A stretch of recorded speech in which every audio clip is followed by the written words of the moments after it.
laki-laki tahu banget. Sebenarnya saya mau menggambarkan tentang si gurita, ya. Artinya kita bisa memprediksi sesuatu, kita bisa menduga sesuatu, tetapi kita tidak bisa memastikan itu akan terjadi atau tidak. Tidak ada seorang pun yang tahu apa yang akan terjadi selepas ibadah ini. Tidak ada orang yang tahu apa yang akan terjadi ketika malam tiba nanti.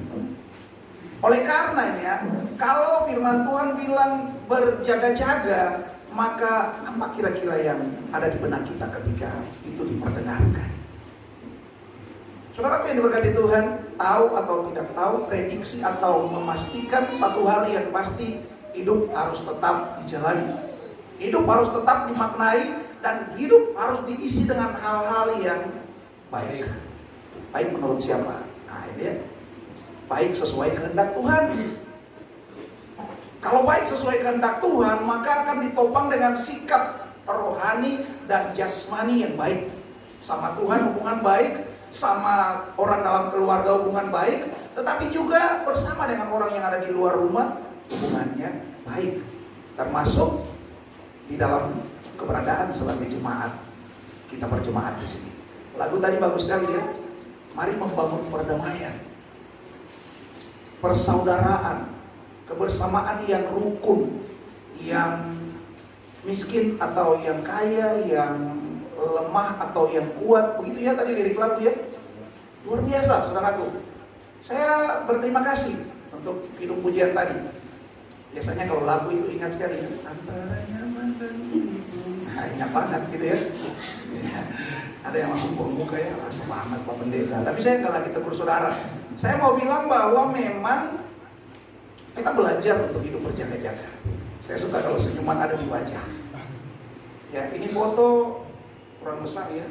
Apalagi di sini nggak kelihatan. Anggap saja ini zaman 80-an, ini zaman 2020-an. Ini hitam putih, yang ini udah berwarna. Gitu. Ya bersyukur saja lah daripada nggak ada sama sekali. Ya. Ini gambar tentang berjaga-jaga. Ada pos kapling, biasanya pakai kain sarung, taruh menyilang gitu kan, lalu jaga hampir satu malam. Supaya pagi istri kerja, jaga anak, masak, nyuci, suami tidur gara-gara jaga malam gitu ya. Tapi bukan jaga malam seperti itu, bukan berjaga-jaga seperti itu saudara. Firman Tuhan mengajak kita untuk berjaga-jaga dan berdoa. Beda, jaga malam duduk main catur, itu bukan jaga-jaga saudara. Itu ngabisin waktu malam biar nggak keluyuran. Nah, bisa juga begitu. Atau karena corona nggak bisa kemana-mana, ya paket habis, yang LDR nggak bisa ngapa-ngapain lagi, ya udahlah jaga malam. Bukan itu. Nasihat supaya berjaga-jaga, nanti kita lihat lebih jauh.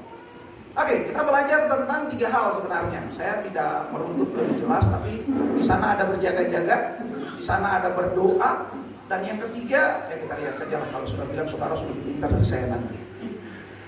Yang pertama berjaga-jaga. Bahasa Yunaninya berjaga-jaga itu Gregorio. Ya, jadi kalau ada orang yang nama Gregorio, nah, dia siap jadi suami 24 jam, siap antar jemput, jaga dan sebagainya. Berjaga-jaga ini artinya waspada, siaga, menaruh perhatian yang sangat serius pada suatu hal, memberi perhatian dengan sungguh-sungguh supaya jangan kena bencana. Diibaratkan seseorang yang menjaga, ya kalau lilin dalam ruangan nggak usah ditutup, kalau di luar ruangan begitu ya, dia usaha jaga supaya ya apinya itu tidak mati. Nah, itu berjaga-jaga. Karena kalau apinya padam, harus minta lagi. Kalau rumah yang kita minta apinya 2 kilo, saudara bayangkan sampai di rumah belum bakar api, sudah mati apinya, balik lagi jalan 2 kilo. Yang ada nanti tidak masak-masak gara-gara apinya mati. Oleh karenanya perlu yang namanya berjaga-jaga. Bapak Ibu Jemaat, mengapa mesti berjaga-jaga? Nah ini ya, konteks bacaan yang kita baca tadi itu merujuk kepada 4 hal. Yang pertama, tidak pernah tahu kapan akan tibanya akhir zaman. Jadi bagian firman Tuhan ini mengantar pemahaman kita. Mengapa sampai kita disuruh berjaga-jaga? Yang pertama, tidak tahu kapan akhir zaman akan tiba. Yang kedua, jangan sampai kita terbawa arus dunia. Nanti kita lebih jauh lagi. Yang ketiga, jangan sampai akhir zaman menimpa kita dan kita belum siap. Ya, kalau anak-anak sekarang tanya, "Are you ready?" Gitu ya. Nah, terus yang tidak ngerti dia, "Hah?" Gitu. Sama kayak saya. Yang terakhir, iblis selalu mencari jalan untuk menggoda kita. Kita itu berarti saya, kita itu berarti saudara, kita itu siapa saja yang ada di muka bumi ini. Bapak Ibu jemaat yang berkati Tuhan. Ini tadi saya sudah bilang ya, ilustrasi tentang orang yang tentang gereja yang memutuskan supaya hari Sabtu tidak ada kegiatan pesta-pestaan. Saya percaya semua orang suka pesta, betul? Pilih mana kalau suruh masuk gereja dengan pesta? Majelis pintar sekali loh. Majelis kasih kesempatan jemaat jawab lagi tuh. Saudara dan saya suka pesta. Suka. Belum tentu suka goyang, tapi suka nonton. Yang lebih berdosa kira-kira yang mana? Suka nonton. Oh begitu ya. Berarti pelaku banyak di sini. Oke. Pesta tidak salah, tetapi orang-orang yang hadir di dalamnya kalau sudah terbuai, ya bukan saja mabuk, ngantuk dan sebagainya, lalu pada akhirnya tidak bisa melakukan apa yang Tuhan kehendaki. Nah, saya tulis di situ, kalau kita mabuk, kalau kita ngantuk, kita pasti tertidur. Nah, kalau sudah tertidur, sudah pasti tidak bisa berjaga-jaga. Oleh karenanya firman Tuhan bilang, jangan engkau masuk dalam sikon, situasi dan kondisi pesta pora. Hal-hal yang bersifat duniawi semata. Apa yang jemaat yang berkati Tuhan? Kita harus berjaga-jaga supaya hati kita tidak condong pada kejahatan, tidak melakukan hal-hal yang sifatnya negatif, tetapi harus diarahkan pada yang namanya kebaikan. Hati adalah pusat perjumpaan kita dengan Tuhan dalam doa. Betul? Hati adalah pusat perjumpaan kita dengan Tuhan dalam doa. Jadi kalau ada orang yang bilang saya bisa berdoa nggak pakai hati, bisa. Tapi saya percaya bagian itu adalah bagian penilaian Allah khusus dalam kehidupan kita. Nah, saya tulis berdoa ya. Kita tidak hanya berjumpa dengan Tuhan, tetapi kita juga berjumpa dengan diri kita yang terdalam. Ketika kita berdoa, memang benar kita berjumpa dengan Allah kalau pakai hati. Tetapi juga ketika kita berdoa, kita berjumpa dengan diri kita yang paling dalam. Orang tidak tahu Pak Pendeta itu mungkin ada apakah. Orang tidak tahu majelis itu hidup memang bagus seperti yang dia tampilkan kan. Saat kita berdoa, selain kita berjumpa dengan Allah, kita berjumpa dengan diri kita sendiri. Ada kalanya diri kita adalah diri ya, bagian diri yang orang lain tidak tahu. Semua bagus, semua baik, semua indah, padahal masih ada yang hitam, padahal masih ada yang bekas, padahal masih ada noda dan sebagainya. Tetapi juga bisa jadi kita berjumpa dengan diri kita yang kita tolak sendiri, saudara. Saya ini udah gak masuk gereja lama, jadi udah gak ada tempat buat saya. Pokoknya pengen sekali, tapi kok susah bangun pagi, jadi saya benci sama diri saya sendiri. Ada penolakan bagi diri kita sendiri. Pada saat berdoa, kita belajar bahwa ketika kita berjumpa dengan Allah, kita juga berjumpa dengan diri kita yang paling terdalam, yang orang lain tidak tahu. Bapak Ibu jemaat yang diberkati Tuhan, berjaga-jaga berarti berbicara tentang menjaga sesuatu. Dan saya memilih kita belajar untuk menjaga hati. Siapa yang tidak punya hati di sini angkat tangan? Semua punya hati ya? Saya cari gambar hati, usahakan sama kayak itu, ternyata nggak ada. Hati kita tuh ya orang kesehatan lebih tahu lah. Tapi ya supaya indah kira-kira beginilah, nggak apa-apa deh saya ambil yang ini aja daripada hati yang ini. Saudara, kalau menjaga hati, memang menjaga ucapan dan perbuatan itu penting, tetapi harus diawali dengan jaga hati. Saudara bisa mengerti? Menjaga ucapan dan perbuatan itu penting, tetapi kalau tidak dimulai dari hati, itu namanya munafik. Fik itu kan bisa vikaris juga jadi. Bapak Ibu yang berkati Tuhan, ini gambar apa? Handphone. Ini gambar apa? Ya, rambut orang. Yang pasti yang bagus lah. Ini kepalanya kayak saya dulu, tapi bisa jadi kayak gini gitu ya. Ini gambar apa? Rumah, pagarnya tinggi, saudara. Nah, ini tidak perlu jelaskan lagi. Pak Pendeta, kalau bisa jangan cepat-cepat di situ, tunggu, tahan sedikit dulu. Tahan sedikit dulu. Semua kita berdoa pulang, ada yang begitu di rumah. Punya orang jatuh kok apa begitu. SBY salah bayar ya. Nah, ini saya sudah gambar yang terakhir nih. Apa sih saudara perwakilan dari gambar-gambar ini? Kalau berbicara tentang menjaga hati, sungguh ada banyak orang yang tidak mampu jaga hati. Kalau pemuda-pemudi pas bilang kamu harus jaga hati, pasti dia pikir, oh saya nggak boleh mendua hati. Artinya ya kalau ada 01 jangan 02. 01-nya lepas dulu baru pilih 02. Untuk orang yang sudah menikah, ya udah nggak ada lagi acara tukar tambah, sebab ini bukan handphone. Ya udahlah, apa boleh buat, mau langsing, mau langsung, ya, mau terang, mau gelap, dia adalah pasangan yang Tuhan izinkan mendampingi kehidupan kita sampai maut yang memisahkan. Boleh, aminnya semangat. Itu kan, itu amin dari para jomblo sebenarnya. Itu berbicara tentang menjaga hati, saudara. Ada banyak orang susah menjaga hati, tetapi ketika dibilang jaga handphone, aduh Tuhan, kalau lupa Alkitab, biar baru 10 langkah, nggak balik ambil, nggak apa-apa deh, nanti Pak Pendeta siapin di slide. Tapi kalau lupa handphone, biar sudah 2 kilo balik, jangan sampai ada SMS masuk, mama baca. Ada di sini, tidak ada di sini. Oke, gitu ya. Pokoknya permak habis-habisan, sampai beli bahan yang kalau bisa kasih hilang kerutan di wajah. Saya pikir ini perempuan-perempuan zaman sekarang ini, tapi nggak ada di sini. Rumah, penjagaannya ini bicara tentang jaga ya, menjaga sesuatu. Kita bikin pagar kalau bisa, nggak ada urusan sama orang di luar. Lulu gue. Kalau bisa pakai anjing herder yang tinggi 6 meter. Coba aja, saudara dimakan atau tidak sama dia. Dompet, ya kita jaga uang, jaga mati saudara. Kalau ada 3 juta di kantong, jalan tahan kantong begini, pikir ada bisul, padahal apa tahan supaya orang mau tahu bahwa ada kebal di sini. Tapi tidak ada di kita orang timur, orang-orang nggak ada satu, hampir semua saudara. Lalu jaga kesehatan, ini penting ya. Tetapi ada banyak orang lebih memilih untuk menjaga bagian-bagian ini, lalu tidak mementingkan menjaga hati. Oleh karenanya bernasihat untuk berjaga-jaga diarahkan kepada kita untuk menjaga hati kita. Apa yang jemaat yang diberkati Tuhan? Pertanyaannya, apakah kita mau jaga hati? Ada satu ustadz yang dia punya lagu ya, jagalah hati, jangan kau nodai. Ya. Jangan saya teruskan, nanti hujan di luar, mau lagi panas-panas ini. Ya. Mereka yang tidak beriman seperti kita saja masih mengajarkan untuk jaga hati. Apalagi firman Tuhan. Firman Tuhan bilang kita harus jaga hati. Mengapa? Karena hati adalah tempat di mana kepribadian saudara dan saya ada di sana. Ya. Kehidupan, perkataan, kelakuan, masa depan, nasib itu bersumber dari hati saudara. Saudara pernah lihat tong sampah ya? Betul ya? Pernah ada security yang ditempatkan untuk jaga tong sampah? Ada bodyguard yang ditempatkan untuk jaga tong sampah atau tidak? Tidak. Mengapa?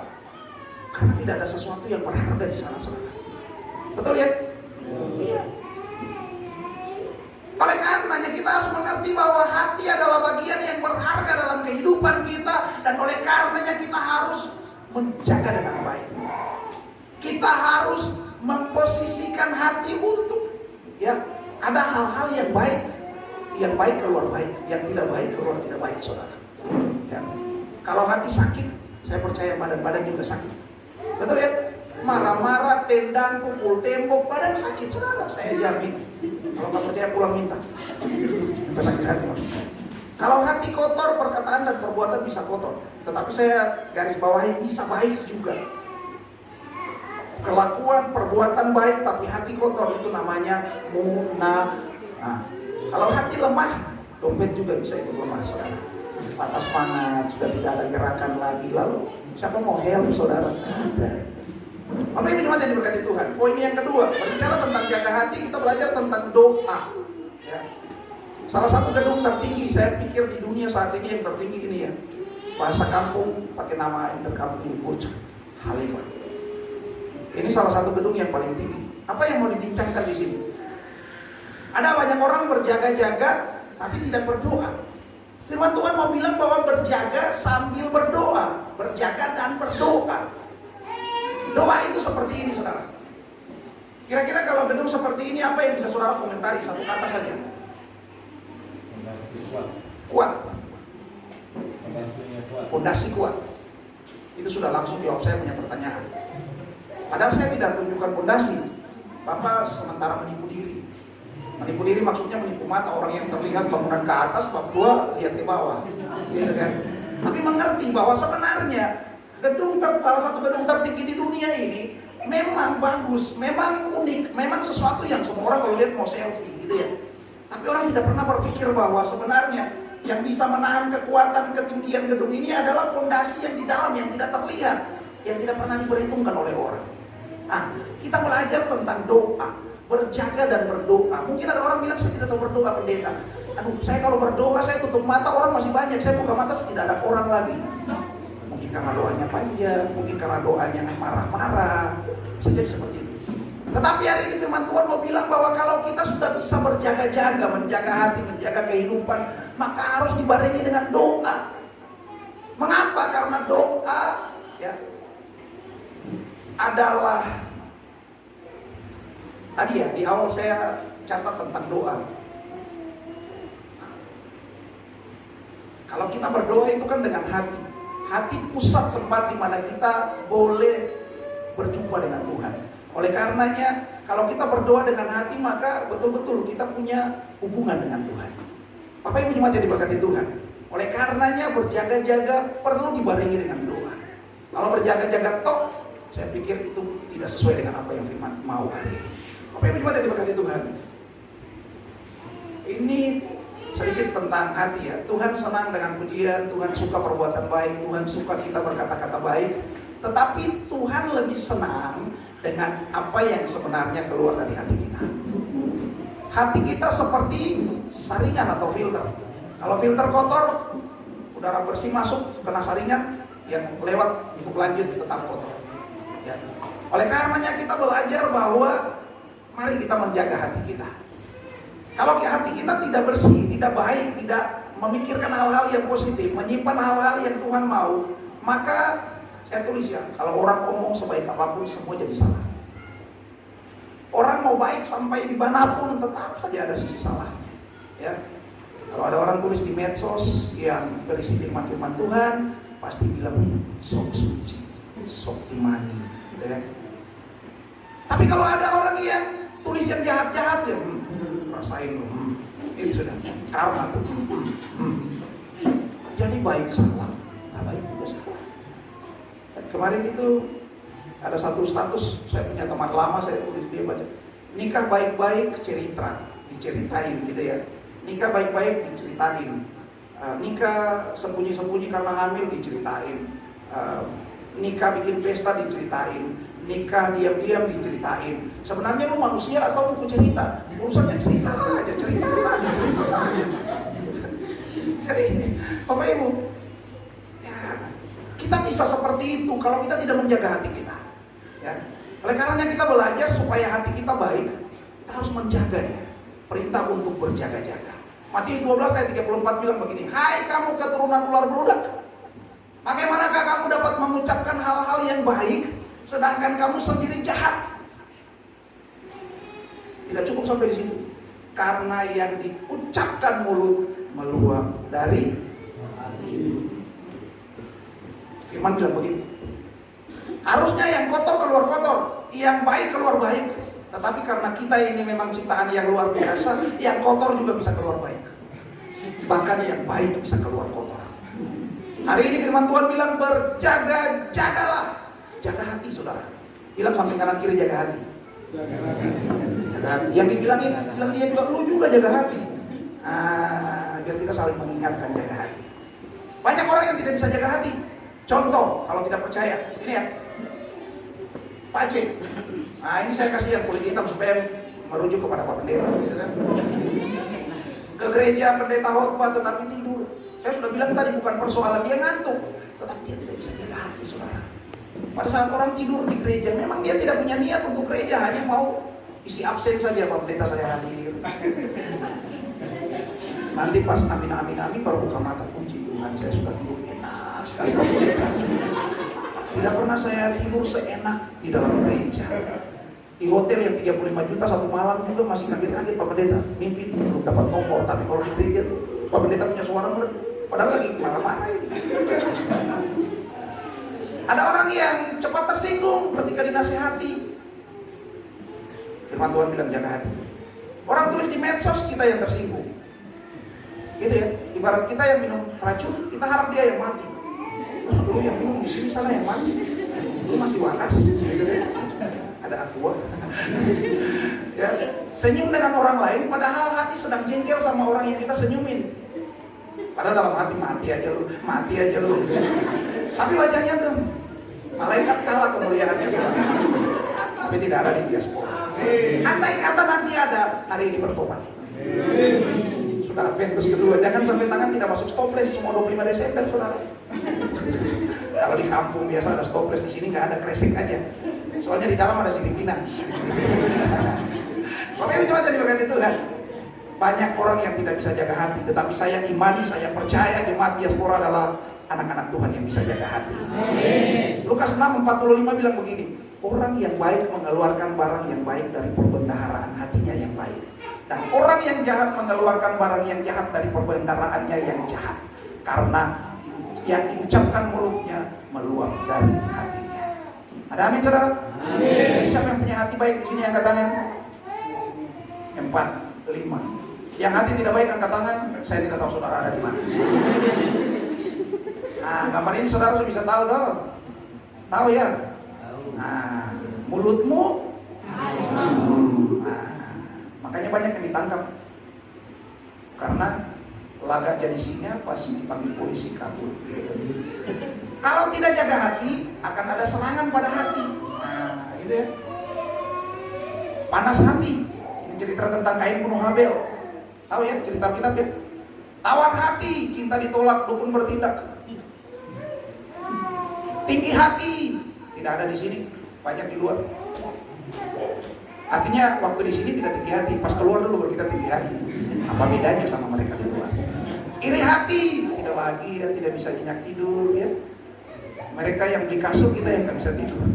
Masih ingat ya? Pahit hati ya. Orang cuma lirik begini saja gosok parang. Wah, ada akuan. Luka hati, makan hati, susah hati, sesak hati. Pokoknya ancaman terhadap hati itu begitu besar. Oleh karenanya nasihat firman Tuhan bilang berjaga-jaga jemaat diaspora. Oke, baiklah. Poin selanjutnya. Karena hati adalah sumber dari segala pikiran, kelakuan, dan perbuatan. Mazmur 139:23 bilang, selidikilah aku ya Allah, dan kenalah hatiku. Ujilah aku dan kenalah pikiran-pikiran. Oke, satu cerita. Suami istri duduk di resto. Saya cari kamar tidak ada, ya saya cari pakai begini aja. Jadi pas yang cantik, seksi lewat, pancing langsung balik muka. Wah, mama tua langsung pas. Mama tua bilang jaga hati. Kalau tidak jaga hatimu, jaga hatiku. Woi, bapak tua langsung pakai kacamata kuda. Ada yang lewat dia tidak balik muka lagi, tapi mata tetap. Kira-kira dia jaga hati atau tidak? Tidak salah lagi. Jadi, saudara, menjaga hati itu sesuatu yang tidak mudah. Kita butuh Allah, kita butuh rohnya untuk menjaga hati kita. Karena kalau saudara pakai tete nenek moyang, saudara pakai ya kekuatan apa saja, tidak bisa. Tidak bisa, saya percaya tidak bisa. Oke, itu cerita. Jadi kalau sumber mata airnya kotor, alirannya kemana-mana pasti kotor. Hati kotor, perkataan, perbuatan juga kotor. Tetapi kalau itu baik, maka itu masuk dalam kategori pura-pura. Bisa pura-pura lupa, bisa pura-pura ingat, bisa pura-pura tampil dan sebagainya. Ya, hati tidak tulus, perkataan dan perbuatan juga tidak tulus. Itu modus. Nah, hati tidak bersih, berarti gampang curiga, gampang pikir negatif. Contohnya, ini bab tua nih jarang-jarang romantis. Tetapi karena nonton film India dan film Korea, dong kasih hadiah, kasih bunga pepaya, kasih coklat. Suatu waktu pulang kerja, mama tua, ada bau masak-masak tuh, pakai daster bolong-bolong lagi. Tiba-tiba bapak tua langsung, ya, tikam lutut di depan baru kasih bunga. Saya tidak bunga pepaya juga, ya bunga memang itu. Mama tua bilang, ada angin apa, ada hujan apa, tiba-tiba kayak begini. Jadi suami sudah tergerak untuk bikin baik buat istri, tapi tetap pikirannya negatif. Jangan, gitu ya. Jangan. Ini pasti mau kasih struk gaji, tulisannya 3 juta, tapi diserahkan hanya 500.000. Bikin lomo, bikin lembut-lembut duluan. Bapak Ibu jemaat yang diberkati Tuhan, hati kita harus bersih. Firman Tuhan mau bilang seperti itu. Oke. Hati beracun, pikiran juga beracun. Mulut juga bisa beracun. Tindakan pada akhirnya kena racun. Ya, sehingga ada ucapan yang sering melukai orang lain. Ketika seorang pemuda memilih pasangan hidup, jangan hanya lihat dari casingnya aja, lihat sinyal juga. Ya, beli XL tapi kalau nggak bisa pakai di sini, ngapain? Artinya apa? Jangan lihat penampilan tok. Yang tampan pada akhirnya usur juga, keriput juga. Yang cantik bisa jadi langsung juga. Udah nggak biola Spanyol lagi, dia sudah jadi papan apa? Mama jangan lihat saya kayak begini. Nanti saya tidak bisa keluar pintu gereja lagi. Ya, cek dulu hatinya.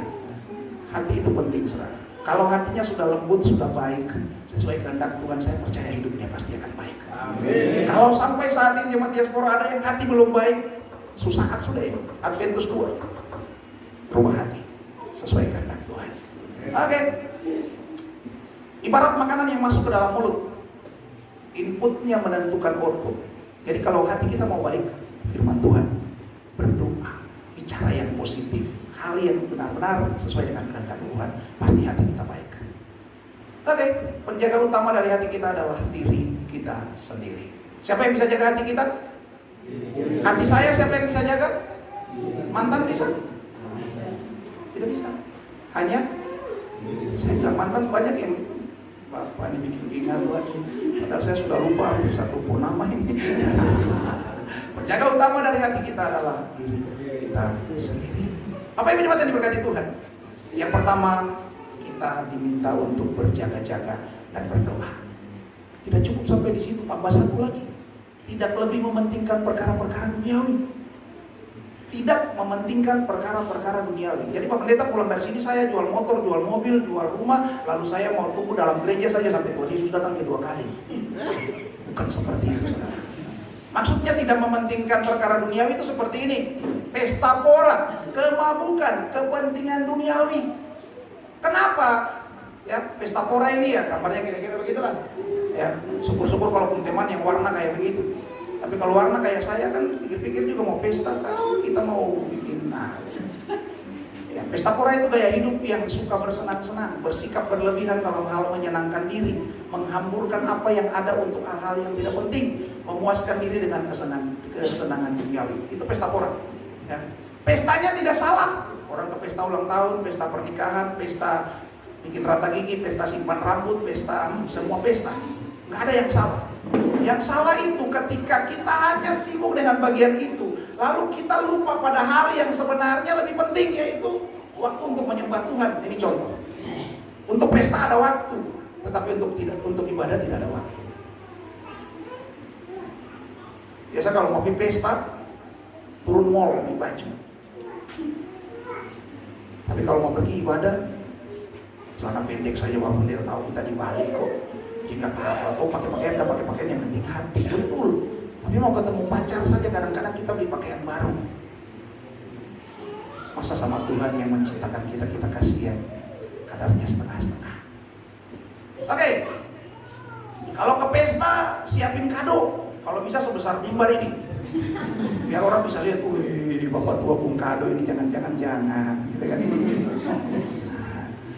Tapi kalau mau kasih persembahan 20.000, kebanyakan tukar dulu, tidak ada di sini, di tempat lain banyak.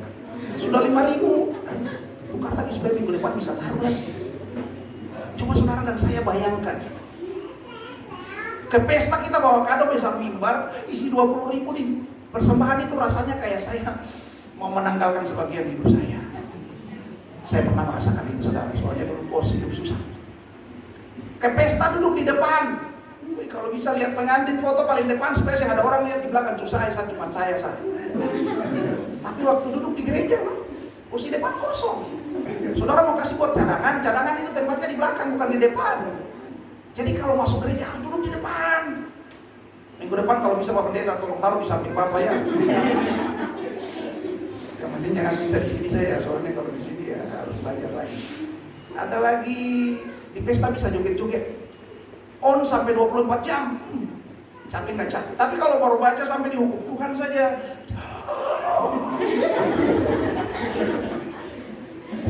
tidak ada di sini. Sudahlah lewat. Daripada nanti saya tergores-gores cinta terus di sini. Kemabukan adalah keadaan tidak sadar karena dampak miras atau obat-obatan terlarang yang menghilangkan kesadaran seseorang. Kalau sampai ini masuk, entah miras, entah narkoba, maka kita sudah tidak bisa lagi punya hati untuk hal-hal yang sifatnya rohani. Sudah pasti ke hal-hal yang sifatnya duniawi. Kepentingan-kepentingan duniawi itu lebih fokus pada pekerjaan, tidak ibadah. Lebih suka tidur atau jalan-jalan, tidak ibadah. Baca status orang bisa, tapi baca Alkitab. Coba bukan Nahum dulu, aduh Tuhan, Nahum itu anaknya bagaimana lagi kenapa? Nggak ada di sini, nggak ada di sini. Oke, berjam-jam pegang HP bisa. Tapi kalau mau pegang Alkitab rasanya najis, saudara. Kayaknya saya bisa menjadi butiran debu kalau pegang Alkitab.